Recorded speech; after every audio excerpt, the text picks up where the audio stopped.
नमस्कार दोस्तों।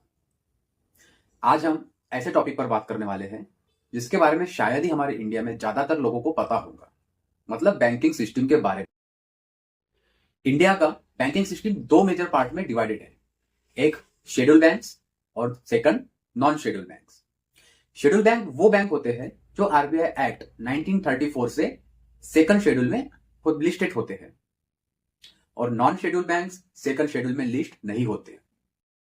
इस सीरीज में हम डिटेल में देखेंगे कमर्शियल बैंक्स क्या होते हैं, कोऑपरेटिव बैंक्स क्या होते हैं, और रीजनल रूरल बैंक्स का मेजर रोल क्या है।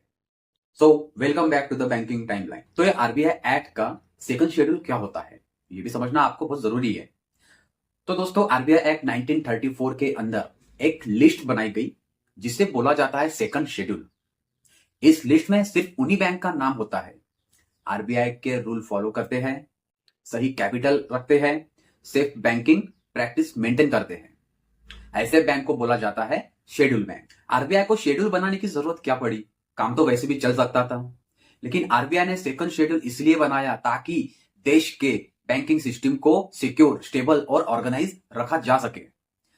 जिन बैंक का नाम इस शेड्यूल में होता है उन्हें आरबीआई की तरफ से कुछ इंपॉर्टेंट फैसिलिटीज भी मिलती है। So what happened when a bank is in the second schedule.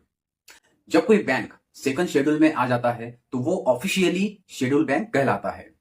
इसका मीनिंग, बैंक ट्रस्टवर्थी है, आरबीआई के अंडर प्रॉपरली रेगुलेट होता है, कस्टमर्स के लिए ज्यादा सेफ्टी होती है। तो example of banks in RBI second schedule. RBI के ऑलमोस्ट सारे बड़े बैंक्स, मतलब SBI, HDFC, ICICI, Axis bank, bank of Baroda, ये सब आरबीआई के सेकंड शेड्यूल में इंक्लूड है। तो दोस्तों देखिए, सिंपल में बोला जाए तो सेकंड शेड्यूल एक ऑफिशियल आरबीआई लिस्ट है जिसमें उन्हीं बैंक्स का नाम होता है जो आरबीआई के रूल्स के हिसाब से स्ट्रॉन्ग एंड रिलायबल होते हैं। शेड्यूल बैंक के बारे में तो आप लोगों को समझ गया है। अब आप समझ लीजिए इसका उल्टा होता है non schedule bank. Capital requirement low होती है, आरबीआई सपोर्ट लिमिटेड होते हैं, लिक्विडिटी रिस्क ज्यादा होती है। तो दोस्तों देखिए type of schedule banks.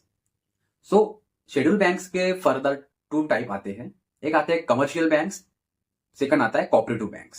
So commercial bank में क्या क्या इंक्लूडेड है, public sector bank, private sector, foreign bank, RRBs. और कोऑपरेटिव बैंक्स में state cooperative banks, district cooperative banks, primary credit society. तो total commercial bank and cooperative banks का overview हम अगले पार्ट में देखेंगे। सो अगर आपको ये वीडियो अच्छा लगे या आपको और सीरीज देखना है आगे, तो चैनल द बैंकिंग टाइमलाइन को सब्सक्राइब करिए, वीडियो को लाइक करिए, शेयर करिए और कमेंट्स करिए।